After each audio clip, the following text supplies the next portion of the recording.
بسم اللہ الرحمن الرحیم۔ اللہ کے نام سے جو رحمان اور رحیم ہے۔ السلام علیکم ورحمۃ اللہ، نحمدہ ونصلی علی رسولہ الکریم۔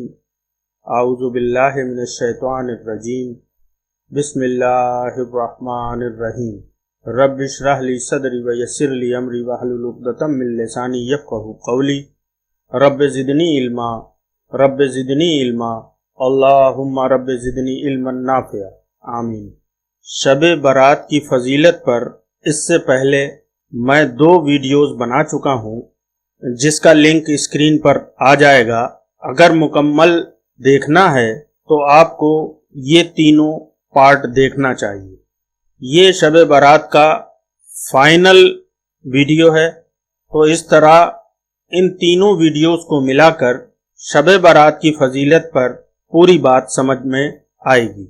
اب بات کرتے ہیں شب برات کا روزہ اور قیام۔ 15ویں شعبان کی رات میں بہت سے مسلمان شب داری کے لیے خصوصی عبادات اور قیام کرتے ہیں اور اس کو شرعی عمل سمجھتے ہیں، اور اس ماہ کی 15ویں تاریخ کو روزہ رکھنے کا اہتمام کرتے ہیں، اور اس پر استدلال کے لیے ایک ضعیف اور موضوع حدیث پیش کرتے ہیں، جس کو حضرت علی رضی اللہ عنہ نے روایت کیا ہے کہ رسول اللہ صلی اللہ علیہ وسلم نے فرمایا، اس کی رات میں قیام کرو اور اگلے دن روزہ رکھو، کیونکہ اس رات کی شام ہی سے اللہ تعالی آسمانی دنیا پر نزول فرماتا ہے اور فرماتا ہے کہ کوئی مغفرت کا طلبگار ہے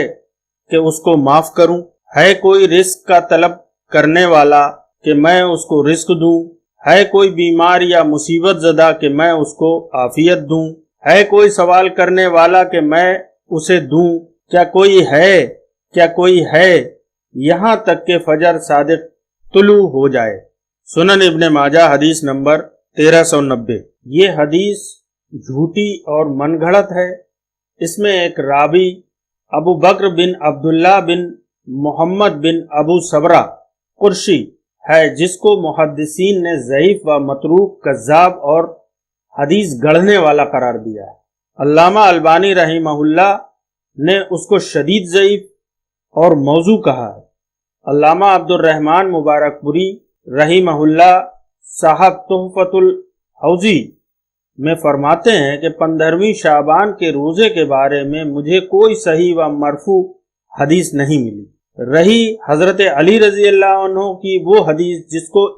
ابن ماجہ نے روایت کیا ہے اور جس کا مفہوم یہ ہے کہ 15ویں تاریخ میں قیام کرو اور اس کے دن میں روزہ رکھو، آخر تک تو یہ حدیث جیسا کہ آپ کو معلوم ہے سخت ضعیف ہے۔ اور حضرت علی رضی اللہ عنہ کی ایک دوسری روایت ہے جو 15ویں شعبان کے روزے کے بارے میں ہے، اور جس میں ہے کہ اگر کسی نے اس دن کا روزہ رکھا تو اسے 60 سال پہلے اور 60 سال آگے روزوں کا ثواب ملے گا۔ اس کو ابن جوزی نے موضوعات میں بیان کیا ہے۔ موضوعات حدیثوں کی وہ کتاب ہے جس میں گڑھی ہوئی، بنائی ہوئی حدیثیں اکٹھا کی گئی ہیں، یعنی ابن جوزی نے اس کو موضوعات میں بیان کیا ہے، تو اس کا مطلب یہ ہے کہ یہ بنائی گئی حدیث ہے، یہ پیارے آقا صلی اللہ علیہ وسلم کی بات نہیں ہے، اور کہا کہ یہ حدیث موضوع ہے اور اس کی اسناد ضعیف ہیں۔ علامہ عبید اللہ رحمانی محدث مبارک پوری شرح مشکات مارت المفاتیح میں فرماتے ہیں کہ شعبان کی 15ویں تاریخ کے دن میں روزہ رکھنے کے بارے میں کوئی مرفوع صحیح یا حسن یا معمولی ضعیف یا کوئی حدیث نہیں ہے، اور نہ ہی کوئی قوی یا ضعیف اثر ہی پایا جاتا ہے۔ اسی طرح حافظ ابن رجب حنبلی فرماتے ہیں، شعبان کی 15ویں رات کو قیام کی فضیلت میں نہ نبی صلی اللہ علیہ وسلم سے کچھ ثابت ہے اور نہ آپ کے صحابہ سے، لہذا اس حدیث سے شب برات کا روزہ رکھنا اور رات میں قیام کرنا ثابت نہیں ہوتا۔ اس کے باوجود ہمارے یہاں بہت سے لوگ مختلف علاقوں میں اس روزے کے رکھنے اور رات میں قیام کا اہتمام ماہ رمضان کے فرض روزے اور قیام کی طرح کرتے ہیں، حالانکہ اس طرح کا غیر شرعی عمل کرنا اجر و ثواب کے بجائے عذاب الہی کا باعث بنتا ہے۔ دوسری بات یہ ہے کہ اس رات میں مخصوص نمازوں کا اہتمام کیا جاتا ہے۔ شب برات کو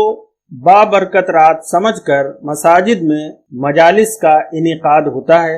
اور بڑے شوق و رغبت کے ساتھ قیام اللیل کا اہتمام ہوتا ہے، اور اس میں 2-3 انداز کی خود ساختہ نمازوں کے پڑھنے کا اہتمام ہوتا ہے، اور اس کے جواز کے لیے 2-3 احادیث پیش کی جاتی ہیں جو نہایت ضعیف اور موضوع ہیں۔ پہلی نماز 14 رکعت پر مشتمل ہوتی ہے، اور حضرت علی رضی اللہ عنہ سے مروی یہ حدیث بطور استدلال لاتے ہیں،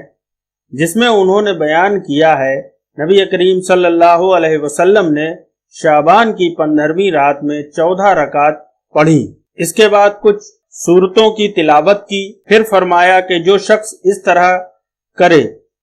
جیسے کہ میں نے کیا ہے تو اسے 20 مقبول حج اور 20 مقبول روزے کا ثواب ملتا ہے۔ شعب الایمان بیہقی حدیث نمبر 3559۔ علامہ ابن جوزی رحمہ اللہ نے کتاب الموضوعات جلد 2 صفحہ نمبر 445 میں اس حدیث کو بیان کرنے کے بعد کہتے ہیں کہ یہ حدیث بھی من گھڑت ہے اور اس کی سند نہایت تاریک ہے۔ امام بیہقی رحمہ اللہ نے بیان کیا کہ یہ حدیث موضوع کے مشابہ ہے اور یہ منکر ہے۔ اس کے راویوں میں عثمان بن سعید سے پہلے کے تمام راوی مجہول ہیں۔ امام سیوطی رحمہ اللہ نے بھی اسی طرح حکم لگایا ہے۔ دوسری نماز 12 رکعت سے شب میں مسنون عمل سمجھ کر پڑھی جاتی ہے، اور اس کی دلیل میں ایک موضوع اور خود ساختہ حدیث پیش کی جاتی ہے، جس نے شعبان کی 15ویں رات میں 12 رکعت نماز پڑھی اور ہر رکعت میں 30 مرتبہ قل هو اللہ احد پڑھے تو وہ مرنے سے پہلے جنت میں اپنا ٹھکانہ دیکھ لے گا، اور اپنے گھر والوں میں سے 10 ایسے لوگوں کی سفارش کرے گا جن کے لیے جہنم واجب ہو چکی ہوگی۔ اس حدیث کو بھی علامہ ابن جوزی رحمہ اللہ نے کتاب الموضوعات میں نقل کیا ہے، اور اس کے بعد لکھا ہے کہ یہ حدیث موضوع یعنی من گھڑت ہے اور اس کی سند میں مجہول راوی ہے۔ تیسری نماز صلاۃ الفیہ کے نام سے پڑھی جاتی ہے، اس کی بڑی فضیلت بیان کی جاتی ہے، جبکہ اس نماز کی بھی کوئی اصل موجود نہیں، اور کتاب و سنت سے اس عجیب و غریب نماز کا کوئی ثبوت نہیں ملتا۔ اس کے ثبوت میں حضرت علی رضی اللہ عنہ سے مروی یہ حدیث بڑی شد و مد سے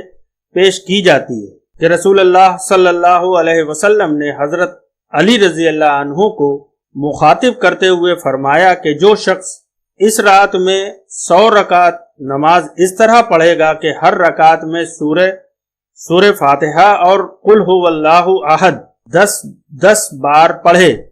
تو اللہ اس کی ہر ضرورت پوری کر دیتا ہے، اور اگر لوح محفوظ میں وہ بدبخت لکھا گیا ہے تو اللہ تعالیٰ اسے مٹا کر اسے خوش نصیب لکھ دیتا ہے، اور اس کے آئندہ 1 سال کے گناہ نہیں لکھے جاتے۔ اس حدیث کو علامہ ابن جوزی رحمہ اللہ نے کتاب الموضوعات میں ذکر کیا ہے، اور اس کے بعد فرمایا کہ اس حدیث کے موضوع ہونے میں کوئی شک نہیں۔ اس کے زیادہ تر راوی مجہول ہیں، بلکہ ان میں سے بعض تو بالکل ضعیف ہیں، اور اس طرح کی حدیث کا نبی صلی اللہ علیہ وسلم سے صادر ہونا ناممکن ہے۔ اور ہم نے بہت سے لوگوں کو دیکھا ہے کہ جو یہ نمازیں پڑھتے ہیں جب چھوٹی راتیں ہوتی ہیں تو وہ سو جاتے ہیں اور ان کی نماز فجر فوت ہو جاتی ہے، جبکہ جاہل ائمہ مساجد نے اس نماز کو اور اسی طرح صلاۃ الرغائب کو لوگوں کو جمع کرنے اور کسی بڑے منصب تک پہنچانے کا ذریعہ بنا لیا ہے، اور قصہ گو یعنی قصے کہانی بیان کرنے والے لوگ اپنی مجالس میں اس نماز کا تذکرہ کرتے ہیں، حالانکہ یہ سب حق سے بہت دور ہے۔ امام نووی رحمۃ اللہ علیہ فرماتے ہیں کہ وہ نماز جو صلاۃ الرغائب کے نام سے معروف ہے وہ اور اسی طرح شعبان کی 15ویں رات کی 100 رکعت نماز، یہ دونوں نمازیں بہت بری بدعات ہیں لہذا قوت القلوب اور احیاء العلوم الدین میں ان کے تذکرے سے دھوکے میں نہیں پڑنا چاہیے، اور نہ ہی ان کے بارے میں روایت کی کوئی حدیث سے دھوکہ کھانا چاہیے، کیونکہ وہ پوری کی پوری باطل ہے۔ علامہ شوکانی رحمہ اللہ فرماتے ہیں یہ حدیث موضوع ہے، اور اس کے بعض الفاظ میں اس کے پڑھنے والے کو جو ثواب ملنے کی صراحت کی گئی ہے ان کے من گھڑت ہونے کے بارے میں کسی عقل مند انسان کو کوئی شک نہیں، اور اس کے راوی مجہول ہیں، اور صاحب احیا وغیرہ جیسے فقہاء اور مفسرین کی ایک جماعت اس روایت سے دھوکہ کھا گئی ہے۔ حالانکہ شعبان کی 15ویں رات کی نماز کے بارے میں جو حدیث مختلف طریق سے روایت کی گئی ہے وہ اپنے تمام طریق کے ساتھ باطل اور موضوع ہے۔ علامہ ابن قیم رحمہ اللہ شب بارات میں کسی مخصوص طریق سے نماز پڑھنے کے بارے میں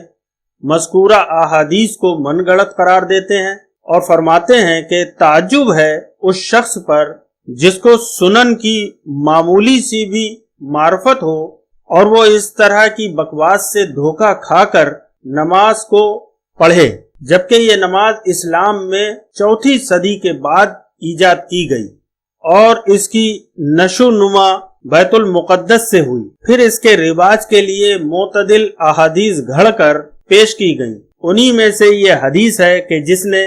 شب بارات میں 1000 مرتبہ قل هو اللہ احد پڑھا تو اللہ تعالیٰ اس کی طرف 100 فرشتوں کو بھیجے گا جو اس کو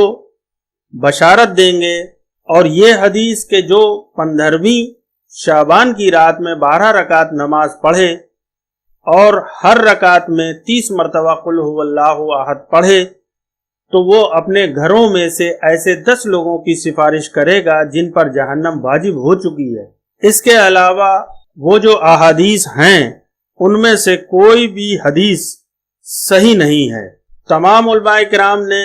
یہ فیصلہ کیا ہے کہ اس رات کی نماز یا کوئی دوسری نماز شریعت میں ثابت نہیں، یعنی جو نمازیں ہم پڑھتے ہیں اس کے علاوہ کوئی بھی ایسی نماز شریعت میں ثابت نہیں جو ان کے علاوہ ہے۔ امام طرطوسی، امام اوزاعی، حافظ عراقی، علامہ نبوی، علامہ شوکانی، ابن جوزی، ابن قیم، شیخ ابن باز، علامہ ناصر الدین البانی رحمہ اللہ اور دیگر علماء اسلام نے 15ویں شعبان کی رات میں پڑھی جانے والی نماز کو بے اصل قرار دیا ہے،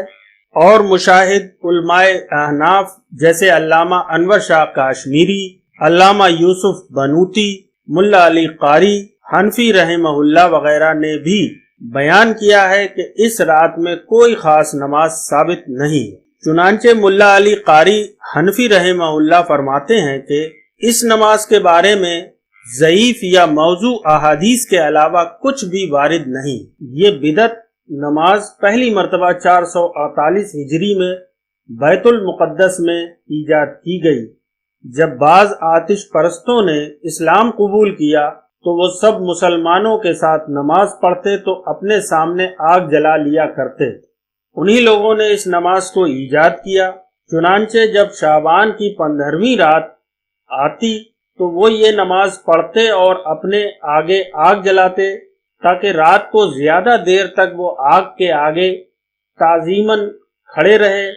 اس کے علاوہ لوگ اس آگ کی آڑ میں بہت سی برائیوں کا ارتکاب بھی کرتے تھے، یہاں تک کہ اس وقت کے اولیاء کرام کو یہ خوف لاحق ہوا کہ کہیں انہیں زمین میں دھسا نہ دیا جائے، اس لیے وہ ان کے علاقوں سے دور چلے جاتے تھے جن میں اس بدعت پر عمل کیا جاتا تھا، اور اس کی آڑ میں کئی برائیوں کا ارتکاب کیا جاتا تھا۔ نہایت افسوس کا مقام ہے کہ جو نماز آتش پرستوں نے 5ویں صدی میں ایجاد کی اور اس کی فضیلت میں جھوٹی احادیث بھی گھڑ ڈالی، آج مسلمان 15ویں شعبان کی رات میں اس نماز کا خصوصی اہتمام کرتے ہیں اور پورے زور و شور کے ساتھ ان جھوٹی اور من گھڑت احادیث کو بیان کرتے ہیں، جبکہ یہ اور اس قسم کی دیگر تمام احادیث بالاتفاق ضعیف اور موضوع ہیں، اور ائمہ کرام نے علامہ شوکانی، ابن جوزی، ابن حبان، علامہ قطنی، حافظ سیوطی وغیرہ نے روایت کو بے اصل اور ناقابل اعتبار قرار دیا ہے۔ آخر میں ہم محدث کبیر علامہ عبید اللہ رحمانی مبارک پوری رحمہ اللہ کا بیان نقل کرتے ہیں۔ آپ فرماتے ہیں کہ خصوصی طور پر 15ویں شعبان کی رات کو اس میں بیدار رہنا، اس میں قیام کا اہتمام، 5 گانا نمازوں میں سے بعض کو یا تمام فرض نمازوں کو چھوڑ دینا اور دیگر واجبات کی ادائیگی سے غفلت برتنا، جیسا کہ ہمارے اس زمانے میں عام مسلمانوں کی حالت ہے، بلا شبہ یہ بہت بری بات ہے، اور فرائض کو چھوڑ کر مندوب کام میں مشغول رہنا دینی عمل نہیں ہے۔ اسی طرح اس رات میں تمام سنن کو چھوڑ کر قبروں کی خاص طور پر زیارت کرنا بھی مسنون نہیں ہے،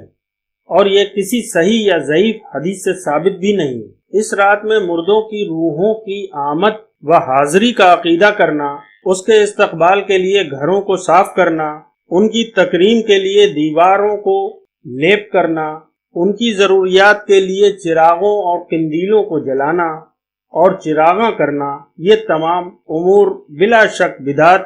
و گمراہی میں سے ہیں۔ خلاصہ کلام یہ ہے کہ 15ویں شعبان کی شب کی فضیلت اور اس رات میں خصوصی نماز و عبادت کرنے کے سلسلے میں کوئی صحیح و مرفوع حدیث مروی نہیں ہے۔ البتہ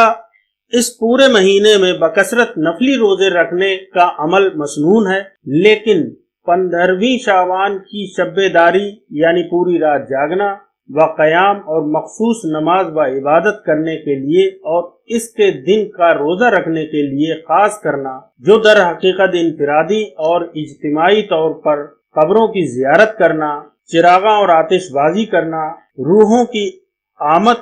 و حاضری کا عقیدہ رکھنا